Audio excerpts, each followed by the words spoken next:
Bonsoir tout le monde. Je suis la dernière personne à intervenir aujourd'hui. Je vous promets d'être bref. Tout d'abord, je voudrais me présenter. Je m'appelle Kellyanne Einhorzer, je représente la société NAI et le laboratoire scientifique de recherche scientifique. Je voudrais remercier la Fondation Konchalovsky pour l'organisation de cette manifestation.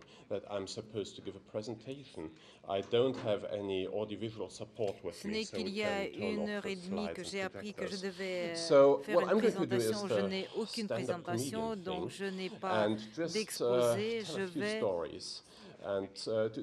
essayer de vous faire un one-man show pour vous donner la compréhension, la vision de ce qu'on fait et des résultats qu'on peut obtenir et auxquels on peut s'attendre dans le futur. Je suis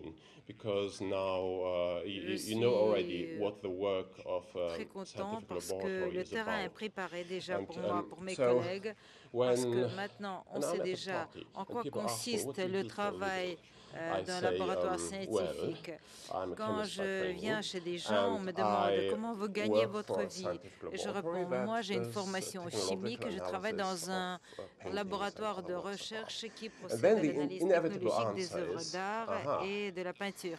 Et la question qui suit, c'est donc vous datez et vous essayez de trouver des faux. Bien sûr, c'est une partie de notre travail, dépister les faux. Mais le dépistage des faux, notre travail ne se limite pas à cela. Bien sûr, nous rencontrons des faux,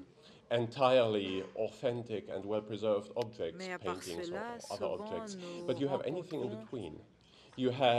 heavily restored pieces, des where there's objets picturales, little des original tableaux, material remaining. des œuvres qui sont très bien conservées. Qu'est-ce qu'il y a entre ces deux catégories? Il y a une grande partie d'œuvres qui ont été beaucoup restaurées et donc le matériel d'origine est extrêmement rare parce que les conservateurs, les restaurateurs ajoutent du matériel sur ces œuvres. La même chose se passe avec les œuvres en terre cuite avec des objets. Donc il s'agit de les assembler. Donc quelquefois on assiste à des choses qui ont été créées par les restaurateurs. Donc il faut déterminer si l'œuvre est originale ou si elle a été refaite. Et notre laboratoire de recherche technologique, tout comme le laboratoire de nos collègues, doit expliquer ce qui s'est passé avec cette pièce de conservation. Je voudrais vous raconter une histoire. Il y a quelque temps, j'ai visité une exposition internationale consacrée à l'archéologie, mais ça pouvait être une toute autre exposition consacrée à l'art ou aux œuvres d'art.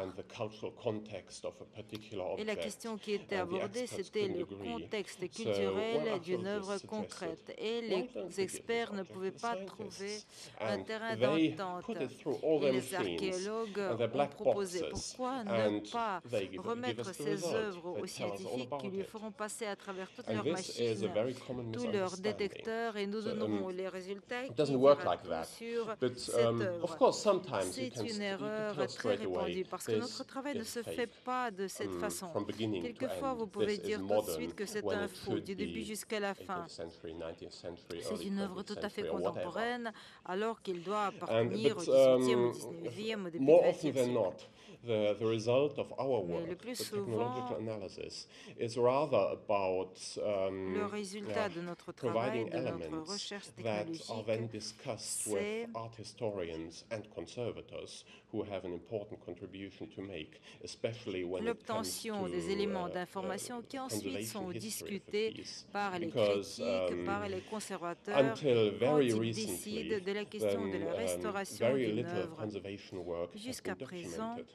Museums have très peu objects de travail de with restauration essentially était no documenté information about the conservation history, and it's even worse dans les with musées. private Souvent, les musées collections. gardent les œuvres Because qui n'ont usually private aucun collectors passeport find de conservation work restauration. expensive enough, so they Et don't pire encore, also quand want to une pay in œuvre addition se for trouvait entre les mains des detailed particuliers, documentation of the et donc intervention. souvent les So anyway, propriétaires qui paient une grande somme pour l'achat de l'œuvre ne veulent pas dépenser l'argent supplémentaire pour obtenir l'information sur sa restauration. Là, il s'agit des tâches difficiles, non pas d'objets où on peut dire tout de suite que voilà, c'est un objet refait. Mais à la fin, lorsque vous réunissez les chercheurs, les experts, les restaurateurs et les critiques d'art, ils discutent et mettent sur la table toutes les preuves qu'ils ont obtenues. Et ce n'est qu'alors qu'on peut aboutir à une conclusion. How do we go about the analysis? De quelle manière on procède à notre analyse? First, the first thing you always do is to put an object under the microscope. On vient de poser la question sur les quantités d'œuvres d'œuvres nécessaires pour un essai. Bien sûr, il faut que l'œuvre soit mise sous un microscope et comme ça on pourra déterminer les caractéristiques de cette œuvre, de quelle manière la couche de peinture a été apposée. Quelle est la composition physique de ces structures picturales? Quel était le traitement de la toile? On peut parler de l'état des travaux de restauration ou de conservation, mais souvent on se demande si la conservation de cette œuvre est vraiment nécessaire. Et on peut procéder à l'évaluation en même temps de l'analyse technologique. Mais il y a également beaucoup de méthodes d'analyse non destructrices. Par exemple, la radiographie qu'on utilise aussi en médecine. Et je voudrais vous donner un exemple. Par exemple, la distribution des pigments, du plomb. Les rayons X sont entrent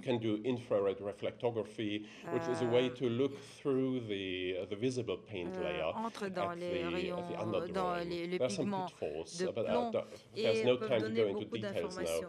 Aussi, on peut utiliser les rayons infrarouges. Je ne vais pas entrer dans les détails, mais on peut voir beaucoup de choses. Vous pouvez obtenir aussi le dessin en noir de ce qui est sous la couche picturale. Mais quelquefois, quand elle est couverte par la couche rouge, vous ne pouvez pas la voir. Mais il faut juste avoir assez d'expérience et de connaissances sur les matériaux pour résoudre ce problème. Dans tous les cas, tout d'abord, on procède aux tests et aux analyses, et ce n'est qu'après que vous pouvez dire si vous avez besoin de prélèvements de morceaux de peinture. Quelquefois, c'est une question jusqu'où vous pouvez aller, parce que souvent vous pouvez dépenser un temps pratiquement illimité à analyser une œuvre concrète, et alors que sa valeur marchande ne le justifie pas, ou sa valeur scientifique. Quelquefois, vous ne pourrez pas répondre à certaines questions ou vous pouvez y répondre par des analyses toutes simples et vous n'avez pas besoin d'aller plus loin. Il y a une plaisanterie sur un scientifique qui dit aux collectionneurs, après une analyse, j'ai de nouvelles pour toi, une bonne et une mauvaise. Une mauvaise, c'est que nous devons faire un grand trou dans l'œuvre pour l'analyser. Mais la bonne nouvelle, c'est que de toute façon, c'est un faux, et donc vous ne risquez rien, vous n'en voudrez plus. Dans tous les cas, ça nous donne une petite idée de ce qu'on fait chez nous à Genève. Là, il est 18h30 et je vais peut-être m'arrêter là et je suis prête à...